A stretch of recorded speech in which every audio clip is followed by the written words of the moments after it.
माओ हमारी चर्चा 6 डाला के संबंध में चल रही है। 6 डाला पंडित दौलत राम जी ने लिखी है। आचार्यों की बात पंडित दौलत राम जी ने बहुत अच्छे तरीके से उसके माध्यम से समझाने का प्रयास किया है और उस चर्चा को मैं आगे बढ़ाते हुए जो पंडित दौलत राम जी ने पहली ढाल में आखिरी दुआ कहा,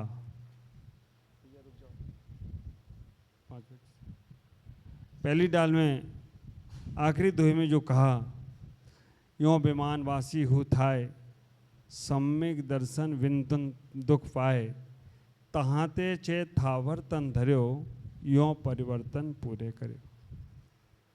विगत दिनों से चर्चा सुन रहे हैं तो सम्यक दर्शन की चर्चा मेरी चल रही है और वास्तव में जीवन में अगर कुछ है तो सम्यक दर्शन को ही प्राप्त करना है।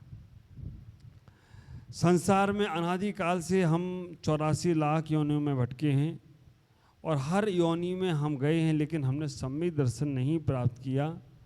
इसी कारण से बार बार जन्म लेना पड़ रहा है और एक बार सम्यक दर्शन प्राप्त हुआ तो निश्चित ही हमें मोक्ष जाने से कोई रोक नहीं सकता।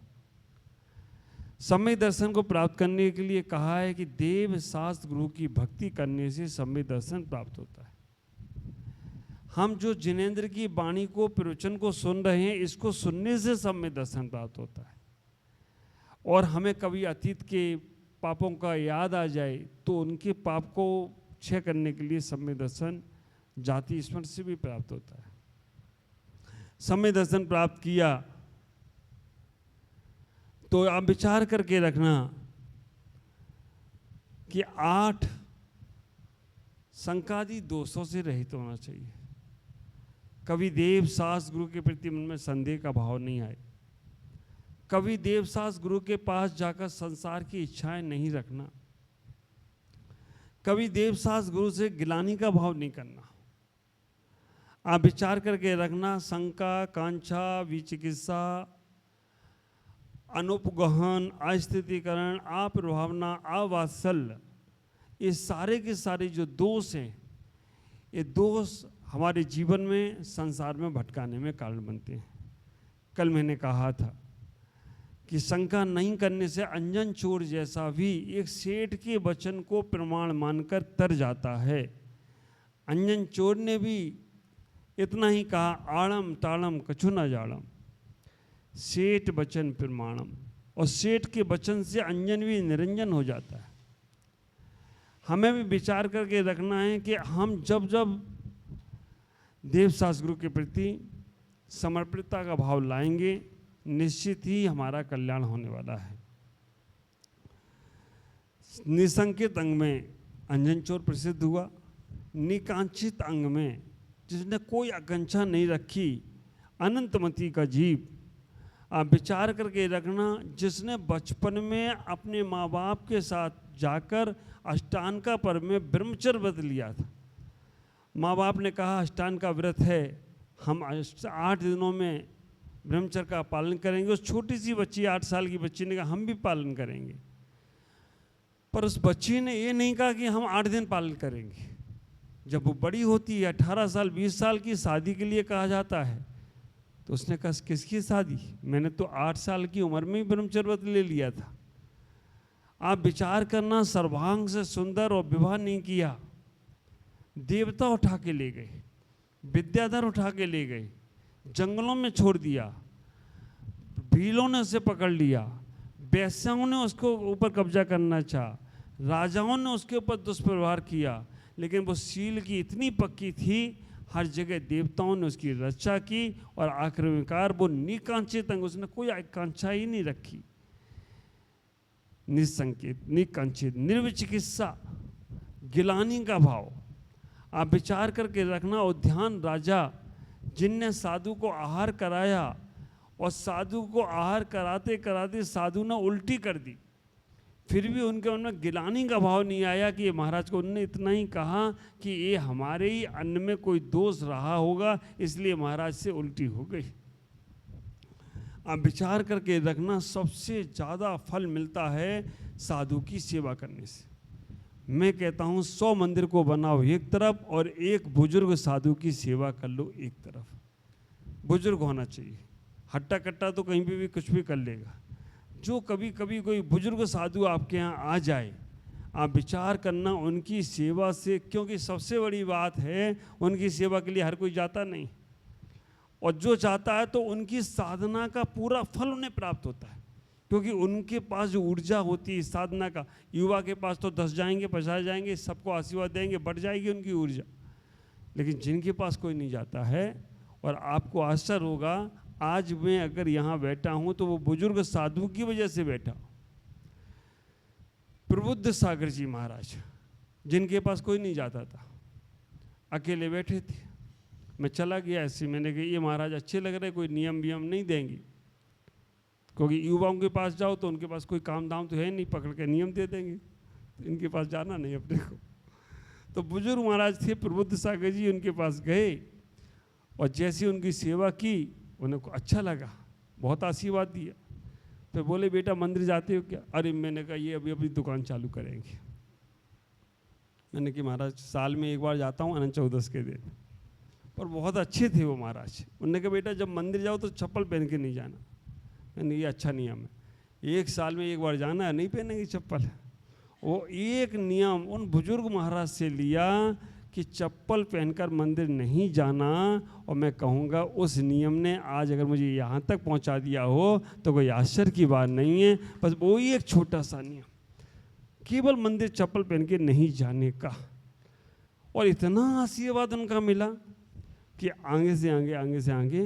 तो मैं कहता हूँ कि अगर आपके यहाँ नगर में कभी कोई साधु आते हैं, युवाओं की तरफ सब भागेंगे, जो प्रभावकारक होंगे उनकी तरफ सब भागेंगे, लेकिन जिनके पास कोई नहीं जा रहा है उनके पास जाकर बैठो आप, दिल से कितना उनकी दुआएं मिलती हैं। तो उद्यान राजा वो बुजुर्ग साधु की सेवा कर करके उन्होंने पुण्य कमा लिया। और अगर हम देखते हैं स्थितिकरण अंग, उद्यान राजा, अनंतमती, ये सारे के सारे जो सम्य दर्शन में प्रसिद्ध हुए अमूढ़ दृष्टि अंग। मूढ़ता तो ये है कि जहाँ गंगा गए तो गंगादास, जमुना गए तो जमुनादास। अमूढ़ता वो है कि हमारा सर झुकेगा तो केवल वीतरागता के सामने झुकेगा, अन्यथा कहीं झुक नहीं सकता। आपको मालूम है कितने समोसण लगा दिए फिर भी वो नहीं गई। आप विचार करना, स्थितिकरण में विष्णु कुमार मुनि, जिन्होंने अपना मुनि भेष छोड़ दिया, 700 मुनि राजों पर जब सर्ग हुआ तो विष्णु कुमार मुनिराज को जब पता चला, रक्षाबंधन की कहानी आपको मालूम है, उन्होंने अपना भेष छोड़कर उन मुनिराजों की रक्षा की और उनकी रक्षा करके स्थितिकरण किया। कभी हमारे साथ भी ऐसा होता है, हमारे धर्म पर कभी आँच आ जाए, हमारे साधुओं पर कभी आँच आ जाए तो हमें उनकी स्थितिकरण करना चाहिए। स्थितिकरण का मतलब उनके संकट को दूर करना। उपगोहन अंग, उपगोहन अंग में जिनेंद्र सेठ प्रसिद्ध हुआ। कैसा वो सेठ, जिसके घर में रत्नों की मूर्ति थी और एक छुल्लक का भेष बनाकर उनके घर में चला गया वो मूर्ति चुराने के लिए। सेठ जी जब गए घर से बाहर व्यापार के लिए तो छुल्लक जी को घर की जिम्मेदारी सौंप गई, और सेठ जाते ही छुल्लक जी ने सोचा कि आज मौका अच्छा है, रात को लेकर मूर्ति निकल लिए। और जैसे ही मूर्ति लेकर निकले, घर के पहरेदार और सैनिक उनके पीछे पड़ गए, और वो छुल्लक भेष में चोर मूर्ति को लेकर सेठ के खेमे में पहुंचा। तो सेठ ने क्या किया, सेठ ने इतना ही कहने का प्रयास किया, इससे तो मूर्ति मैंने मंगवाई थी, ये चोर नहीं है। और आप विचार करके रखना, उसका स्थितिकरण कर दिया, उसके दोष को ढांक दिया। उसका प्रभाव क्या पड़ा, उस चोर ने जीवन पर्यंत के लिए चोरी छोड़ दी और रियल में साधु बन गया हो तो कोई आश्चर्य की बात नहीं है। हम कभी किसी की बातों को जब उजागर कर देते हैं तो बातों से फिर वो नहीं करता होगा तो भी करने का प्रयास करता है। प्रभावनांग में अब विचार करें, बुद्ध का रथ आगे जाएगा या जैन का रथ आगे जाएगा। विष्णु कुमार मुनि ने वो रथ अपना जैन का रथ और बौद्ध का रथ, क्योंकि राजा की 2 रानियाँ थी और राजा की रानी ने, बुद्ध वाली रानी ने कहा कि मेरा रथ पहले ही चलना चाहिए, जैन का रथ बाद में जाना चाहिए।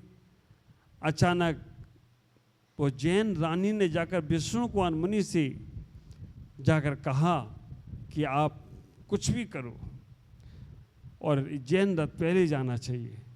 और ख्याल करके रखना, वो रथ मुनि राज के आशीर्वाद से अपने आप विद्याधरों ने आकाश से आगे पहुंचा दिया। नाम आगे पीछे हो सकते हैं, लेकिन ये 8 घटनाएं हमारे जैन धर्म की बिल्कुल सच्ची हैं, जो सम्यक दर्शन को पुष्टि करती हैं। हमें इतना ही विचार करना है कि हमें ये सम्यक दर्शन के 8 कहानियाँ छोटी छोटी हैं, अपने बच्चों को सिखाओ, बच्चों को सुनाओ कि हमारे बच्चों, हमारे भगवंतों ने, हमारे गुरुओं ने, हमारे श्रावकों ने और हमारे यहाँ तो चोरों ने भी कैसे धर्म का पालन किया। अभी छुट्टियाँ हो रही हैं, जिनवाणी चैनल पर जो लोग देख रहे हैं वो अपने बच्चों को अष्टांकी की कहानियाँ, सम्यक दर्शन की 8 कहानियाँ सुना दें, याद करा दें उनको। इससे इतना उनको संबल मिलेगा कि वो भी कहेंगे हाँ, मेरे जैन धर्म के पास बहुत बड़ी धरोहर है। 8 मद कभी नहीं करना। अगर 8 प्रकार के मद अगर आपके पास हैं तो कितने बड़े भी धर्मात्मा बन जाओ, लेकिन आपको सम्यक दर्शन की प्राप्ति होने वाली नहीं। 8 मदों के बारे में हमारे आचार्य समदभट्ट स्वामी रतनकांत साहब का 4 में कहते हैं, ज्ञानम पूजा कुलम जाति वल वृद्धि तपो बपू अष्टावासित महानृत्य गत इसमें हूँ इसमें हा। आप विचार करके रखना, ज्ञान का मद, पूजा का मद, कुल का मद, जाति का मद, धन का मद, वैभव का मद, रूप का मद, ये जो 8 प्रकार मद आप विचार करके रखना। जहाँ जहाँ पद आता है वहाँ मद भी आ जाता है। इसलिए मैं कहता हूँ पद बहुत संभल के लेना, क्योंकि पद के बाद मद आएगा और मद नहीं आएगा तो घमंड भी आ जा सकता है। पद के बाद मेरे आचार्य भगवान बोलते हैं, पैसा आना कोई बहुत बड़ी बात नहीं है, पैसा के बाद विनय गुण आ जाना बहुत बड़ी बात है। ज्ञान हो जाना कोई बहुत बड़ी बात नहीं है, ज्ञान के बाद कोई विनय गुण, ज्ञान के बाद विनय गुण लाना ये बहुत बड़ी बात है। तो आप विचार करके रखना, सुंदर रूप होना तो क्या है, आजकल तो फेयर एंड लवली लगाओ और सुंदर हो जाओ। प्रचार प्रसार भी ऐश्वर्या राय कर रही है। ऐश्वर्या राय से पूछा गया कि आपकी सुंदरता का राज क्या है, उसने कहा 5 मिनट बाद बताएंगे, 5 मिनट बाद में बताएंगे। पूछा क्यों? 2 कंपनियों से बात चल रही है, जो कंपनी वाला ज़्यादा पैसा देगा वही मेरी सुंदरता का राज होगा। तो उन पे भरोसा करके तुम सुंदर हो जाते हो। आप विचार करके रखना, हमें ये ज्ञान का, पूजा का, कुल का, जाति का मद नहीं करना, क्योंकि ये सारे के सारे घमंड हमारे आखिरी में कुछ भी नहीं बचता है। जिस पेड़ पर ज़्यादा फल लगते हैं वो पेड़ को झुकाना नहीं पड़ता, वो पेड़ अपने आप झुक जाता है। जिस आदमी के पास ज्ञान ज़्यादा होता है वो आदमी को कहना नहीं पड़ता, वो अपने आप विनयवान होता चला जाता है। जिस आदमी के पास संस्कार का पिटारा होता है उसे कहना नहीं पड़ता, वो अपने आप अनुशासित होता जाता है। आप विचार करके रखना, एक आदमी कीचड़ से बचकर चल रहा था। कीचड़ ने सोचा कि देखो ये आदमी डरता है मुझसे, इसलिए बिल्कुल सिकुड़ के चल रहा है। वो कीचड़ का भ्रम था कि आदमी हमसे डरता है, नहीं, वो समझता है कि इससे उलझेंगे तो कपड़े अपने ही खराब होंगे। तो इसीलिए अपने जीवन में उनसे न उलझो जो लोग अपने जीवन में अच्छा नहीं व्यवहार बनाते। हम अपने आप को बचाने का प्रयास करें। जंगल से शेर जा रहा हो और गधा उसे चेके चिल्लाए रह के, शेर जवाब नहीं देता, क्योंकि मालूम है अगर मैंने इसे जवाब दिया भी और मैं जीत भी गया तो लोग क्या कहेंगे, गधे से जीते। कोई शेर से जीतते तो बात भी बनती, गधे से क्या मुंह लगाया, और कहीं इसने दुलत्ती मार दी तो मेरा तो जबड़ा हिल जाएगा, इसका कुछ होने वाला नहीं। इसलिए भैया बच अपना अच्छा भाव यही है, सीधे ही चलो। हाथी चले बाजार और कुत्ता भौंके हजार। अपन ये सब चीज़ें ऐसी सिद्धांत की हैं, व्यवहार की हैं कि हमें अपने आप में लौटना है। बहुत से लोग बहुत सारी बातें अनर्गल कहेंगे, हमें उन अनर्गल बातों का जवाब नहीं देना, हर बात का जवाब नहीं देना चाहिए, क्योंकि हर बात का जवाब देने से बात खराब हो सकती है। तो कुछ बातों को संभाल, देखो कुछ को कह जाओ, कुछ को सह जाओ और कुछ में रह जाओ, तभी आगे गाड़ी चलेगी। कुछ में रह जाओ, कुछ को सह जाओ और कुछ कह जाओ, बस रह सह कह में ही सारी की सारी दुनिया है। और हर में कहना शुरू किया तो फिर तुम्हें बहुत सहना पड़ेगा। 8 प्रकार के मद नहीं होना चाहिए, घमंड नहीं होना चाहिए, अहंकार नहीं होना चाहिए किसी। देखो अगर आज हमारे पास कोई योग्यता है, आज अगर हम किसी की मदद करते हैं, आज अगर हमारे माध्यम से किसी का अच्छा हो रहा है, तो ये सोचना भगवान ने तुम्हें इतने गिफ्ट, इतना उपहार दिया, इतना उपहार दिया है, इतनी ताकत दी है कि तुम्हें दूसरे की सेवा के लायक बनाया। नहीं तो हर योग्यता हर किसी को मिलती नहीं है, हर पात्रता हर किसी को मिलती नहीं है। मैं कई बार ये सोचता हूँ कि भगवान ने मुझे इस योग तो समझा कि बेटा अपना भी कल्याण करो और इस जगत का भी कल्याण करो। स्वार्थी मत बनो, केवल अपना कल्याण करो और एक जगह रह जाओ। जियो और जीने दो। अगर तुमसे हो सकता है दूसरे का उद्धार तो जरूर करो, सौभाग्य समझकर करना। ये नहीं सोचना कि हम करने वाले हैं। और जहाँ हम मैं का भाव आ जाएगा तो मैं बकरी ने मैं करी, बाने कटायो शीस, और कोयल ने तू करी तो वाको मोल वहो 10 पीस। आप विचार करके रखना, मैं करने वाली बकरी की जब दान निकाली जाती है और रोई तुनने वाला उसको लगा देता है रोई करने में, तो फिर वो करती, जब रोई कूटी जाती तो कहती तो ही पहली करती तू ही, तो मैं क्यों करना पड़ता। तो कभी अहंकार नहीं करो, सौभाग्य समझो। 6 अनायतन, कुदेव, कुगुरु, कुशास्त्र। कुदेव को मानने वाला, कुगुरु को मानने वाला और कुछ सेवक को मानने वाला, इनको भी अपने जीवन में स्थान मत देना। आप विचार करके रखना, इनसे मेल मिलाप बढ़ाओ, इनको अपना बनाने के लिए प्रयास करो, लेकिन इन जैसे नहीं बन जाओ। दिल में हमें कभी इनके प्रति नफरत का भाव नहीं लाना है। नहीं तो हम इनसे नहीं मिलते, हम उनसे नहीं मिलते। क्यों नहीं मिलते भाई? सबसे मिलते। भगवान के समोसन में सब जाते हैं, पर भगवान का इतना बड़ा प्रभाव रहता है कि मिथ्या दृष्टि भी सब में दृष्टि हो जाता है।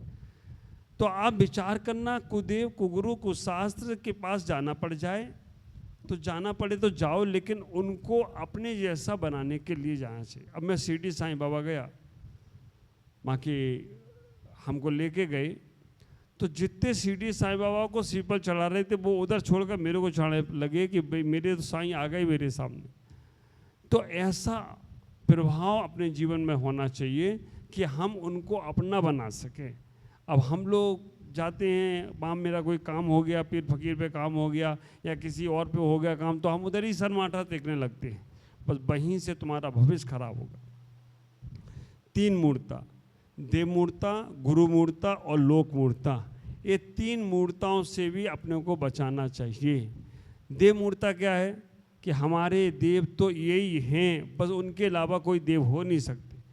आप विचार करके रखना, कई बार आप लोग अपनी कुल देवियों को मानते हैं कि हमारी कुल देवी राजस्थान में है, हमारी कुल देवता यहाँ के हैं। ये देव मूर्ता है, हम उन्हें देवी के रूप में माने लेकिन भगवान के रूप में नहीं माने।